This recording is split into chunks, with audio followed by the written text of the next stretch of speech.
अधिकारी हैं और जो कार्यकारिणी के सदस्य हैं, उनकी आज घोषणा की जा रही है। कुछ नियुक्तियां कुछ समय के बाद प्रदेश नेतृत्व के सलाह मशवरे के बाद की जाएंगी, लेकिन आज जिन अपॉइंटमेंट्स पर, जिन नियुक्तियों पर आम सहमति बनी है हम सब की, तो वो आज मैं जिलाध्यक्ष होने के नाते आपके सामने घोषणा करता हूं। हमारे रोशनलाल माला जी, श्री नवीन भाटिया जी, श्री संजय कुमार त्यागी जी, श्रीमती ज्योति शर्मा जो पूर्व चेयरमैन जिला परिषद की रही हैं, श्रीमती ज्योति प्रमोद कुराड़िया जी जो हमारी जिला सचिव थी, श्रीमती अनीता चावला जी, इनको भारतीय जनता पार्टी का जिला का उपाध्यक्ष का दायित्व दिया गया है। हमारे अगले नए महामंत्री के रूप में श्री सुनील कंसल जी और श्री सुमित जागलान जी की नियुक्ति की गई है। दोनों हमारे बीच में हैं। हमारे भाजपा जिला सचिव के नाते श्री रविंद्र तुषांबड़ जी जो हमारे एससी मोर्चा के जिलाध्यक्ष थे, उनको लिया गया है। श्री नरेश बेनीवाल जो हमारे मंडल अध्यक्ष थे समालखा के, उनको लिया गया है। श्री कृष्ण दुग्गल जी जो हमारे कबीरपंथी समाज से, उनको लिया गया है। श्रीमती भावना जैन जी जो मनीष जैन जी की वाइफ हैं और जैन समाज से आती हैं। श्रीमती रेशमा राजपूत जी, श्री शतबीर पांचाल जी और श्री रविंद्र रावल जी, इनको जिला सचिव के नाते दायित्व दिया गया है। हमारे भारतीय जनता पार्टी के जिले का जो कोष का काम है, कोषाध्यक्ष के नाते श्री मनीष जावा जी वो इस काम को देखेंगे। हमारे जो ऑफिस का सेक्रेटरी रहेंगे, कार्यालय सचिव का काम, श्री राजपत मल्होत्रा जी बहुत पुराने हमारे भाजपा के कार्यकर्ता हैं, वो रहेंगे। हमारे भारतीय जनता पार्टी के जिला का प्रवक्ता के नाते श्री वेद पराशर जी वो इस काम को देखेंगे। जिला आईटी का काम हमारे राहुल राणा जी देखेंगे। जिला मीडिया का काम श्री ओमदत्त आर्य जी को हमने रिपीट किया है। सोशल मीडिया का काम रमेश चैन अहरिया जी जो आजाद नगर से हैं वो देखेंगे। मन की बात के कार्यक्रम का जो हमारा जिले का इंचार्ज रहेंगे, जो माननीय प्रधानमंत्री नरेंद्र मोदी जी के मन की बात का कार्यक्रम हर महीने आता है, तो उसको हर बूथ पर सुना जाए, उसको सुनिश्चित करने का काम श्री राजेश जागलान जी इस राणा हल्के से वो करेंगे। और जो हमारे भारतीय जनता पार्टी के स्थायी आमंत्रित सदस्य रहेंगे वो माननीय मनोहर लाल जी, हमारे जो सांसद भी हैं और केंद्रीय कैबिनेट मंत्री हैं, श्री कृष्णलाल पंवार जी, श्री माननीय महिपाल ढांडा जी, श्री प्रमोद विज जी, श्री मनमोहन बढ़ाना जी, डॉक्टर अर्चना गुप्ता जी, श्री संजय भाटिया जी और श्रीमती कोमल सैनी जी, ये हमारे भाजपा के जो परमानेंट इनवाइटी मेंबर हैं। हमारे जो विशेष आमंत्रित सदस्य के नाते श्री राममेहर मलिक जी, श्रीमती अवनीत कौर जी, श्री सुखबीर राठी जी, श्री गुलशन तलवाड़ जी, श्री अजमेर मलिक जी, श्री लोकेश नागरू जी, श्री अमरजीत कोहली जी, श्री देवेंद्र दत्ता जी, श्री रविंद्र भाटिया जी, श्री शशिकांत कौशिक जी, श्रीमती मीना रानी जी जो ब्लॉक समिति की चेयरमैन है, श्री दयानंद उर्लाना जी, श्री जयदेव नोलथा जी, श्री कप्तान खरब जी, श्री पवन राणा जी, श्री दीपक राणा जी, श्री संजीव दहिया जी जो हमारे पार्षद हैं, श्री सुलेख जैन जी, मेराज हसन साबरी जी, श्रीमती प्रमोद देवी जी जो पूर्व पार्षद हैं, श्री सुनील सोनी जी, श्री सुलेख डिडवाड़ा जी, श्री गजेंद्र सलूजा जी, संजय अग्रवाल जी हमारे विशेष आमंत्रित सदस्य भारतीय जनता पार्टी के, श्रीमती सुनीता देशवाल जी, श्री अंकुश नारायण जी, श्रीमती सीमा रावल जी, श्री अशोक कुच्छल जी जो समालखा के चेयरमैन रहे हैं। और जो हमारे जिला कार्यकारिणी में जो अभी हम नियुक्तियां कर रहे हैं, एक लिस्ट हमारी और उसके बाद भी आएगी, उसमें श्री जगबीर आर्य जी हैं, श्री कृष्ण छोकर, श्री मेघराज गुप्ता जी, श्री ईश कुमार राणा जी, श्री देवी सिंह जी पूर्व सरपंच, श्री सत्यनारायण पंडित जी नौलथा से हैं जो पार्षद रहे हैं, पूर्व जिला पार्षद है, एडवोकेट अजीत सिंह दहिया जी, श्रीमती सर्वेश शर्मा जी हैं जो पार्षद भी हैं, श्री रामभज रावल जी हैं, मेहरचंद जांगड़ा जी, श्री सुरेश कुंबर जी, श्रीमती अनीता परूथी जी, श्री विमल बंसल जी, श्रीमती मधु शुक्ला जी, श्री सोनू जोगी सरपंच जी, श्री प्रवेश मित्तल जी, श्री राम सिंह सैनी जी, श्री करण सिंह जी, श्री सुखबीर भोकर जी, श्रीमती बेला भाटिया जी, श्री अनिल मदान जी, श्री नवल जिंदल जी, श्री अशोक कटारिया जी, श्री जितेंद्र रोहिला जी, श्री राकेश जैन जी, श्रीमती उर्वशी गोयल जी, श्री अशोक गुम्बर जी, श्रीमती कुसुम शर्मा,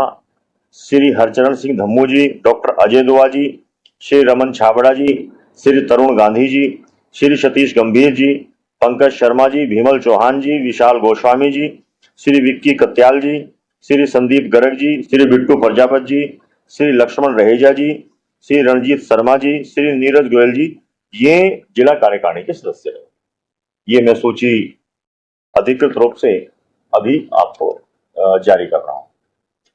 एक इसकी पीडीएफ भी बना दो ना कि मेरी बात। हाँ जी, ये भारतीय जनता पार्टी एक परिवार है, परिवार में ही सब विचार विमर्श होता है। परिवार में पहले कुछ दिनों पहले एक रोड़ा भी चला था जब महिपा गांधी ने सिंह रावत को पार्टी में ले लिया था, आपके पास वो मैं आज भी पक्ष में नहीं हूँ। भारतीय जनता पार्टी की अपनी रीति नीति संस्कृति एक परंपरा है और हम सब लोग हम एक परिवार के सदस्य हैं। हम कोई भी बात विचार विमर्श करने के बाद ही करते हैं। ये तो अब अतर सिंह रावत पार्टी में है या नहीं? संगठनात्मक दृष्टि से तो नहीं।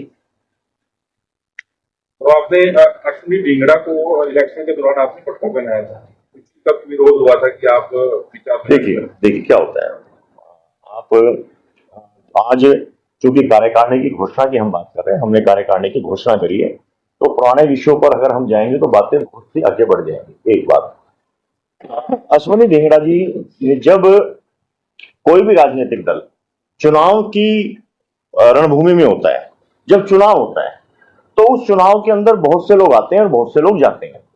तो चुनाव के अंदर अगर आप भारतीय जनता पार्टी में किसी की आवश्यकता हमें लग रही है ताकि हमें उससे बहुत ज्यादा लाभ मिलने वाला है, तो ऐसे में भारतीय जनता पार्टी उनको ज्वाइन कराती है और हमने उनको ज्वाइन कराया था। लेकिन आपकी पार्टी ने एक बात भी कहती है, एक पार्टी एक पद या एक परिवार एक पद, कुछ ऐसा कुछ। लेकिन इस दौरान तो लड़ियां जुड़ी हैं, आपने एक ही परिवार में से पार्षद भी हैं, कार्यकारिणी में भी देखे हैं, तो निवारण समिति में भी ले लिया। ये आज की जो लिस्ट जारी करी उसमें भी ऐसे ही कुछ है। देखो क्या होता है, भारतीय जनता पार्टी की जिला कार्यकारिणी का संगठनात्मक दायित्व और ग्रीवेंसीज कमेटी का दायित्व और पार्षद पद का दायित्व, ये तीनों चीजें अलग अलग। संगठन का काम करना और संगठन का काम करते करते चुनाव लड़ना वो अलग कंसेप्ट है। आज मैं आपको एक उदाहरण के तौर पर दूं, जब हमारे कृष्ण बेदी जी आज हरियाणा सरकार में कैबिनेट मंत्री, लेकिन साथ साथ वो प्रदेश सरकार के हरियाणा भारतीय जनता पार्टी के प्रदेश के महामंत्री भी हैं। तो आज माननीय जयप्रकाश नड्डा जी मोदी सरकार के अंदर मंत्री भी हैं, सांसद भी हैं। हाँ, नहीं, एक पद एक सिद्धांत क्या, एक व्यक्ति के पास संगठनात्मक दो दायित्व नहीं हो सकते। लेकिन यदि मान लीजिए कोई विधायक जिलाध्यक्ष का दायित्व निभा रहा है तो उसके पास लाभ का तो एक ही पद है ना, जो विधायक है, जहां से उसको लाभ के दो पद होना और दो जगह काम करना, दोनों में डिफरेंस है। लाभ के दो पद और दो पद, एक संगठन का और एक दूसरा जनप्रतिनिधि का, दोनों में डिफरेंस है। इसको जब हम एक्सप्लेन करेंगे तो इस तरह से ये कभी करना ही चाहिए। हमें भी ये समझना चाहिए कि एक व्यक्ति, एक विधायक, और कई बार विधायक जिलाध्यक्ष बनते हैं, जिलाध्यक्ष होते होते विधायक बन जाते हैं। अब हरियाणा सरकार में जो हमारे नायब सिंह सैनी जी थे, प्रदेश अध्यक्ष थे, प्रदेश अध्यक्ष रहते रहते चीफ मिनिस्टर बने थे कि नहीं बने थे? तो ऐसा तो नहीं ना कि भाई कोई व्यक्ति, भाई अगर संगठन में मान लीजिए महामंत्री हैं तो ये ग्रीवेंस कमेटी के मेंबर नहीं हो सकते, या संगठन के अंदर रहने वाला व्यक्ति सरकार के अंदर किसी प्रकार की भूमिका अदा नहीं कर सकता। ग्रीवेंसीज कमेटी भी गैर लाभ का पद है, वहां भी कोई सैलरी तो मिलती नहीं। क्यों जी? वही तो कह रहा हूँ कि आप कहेंगे वही ठीक है ना, हमारे को वो पता था, उसमें क्या था ना। नहीं, ये हम सबको जानकारी हो, ऐसा होना ही चाहिए। आपको अध्यक्ष वाला जो सिस्टम चल रहा है, आप उसको कहाँ तक ठीक मानते हैं?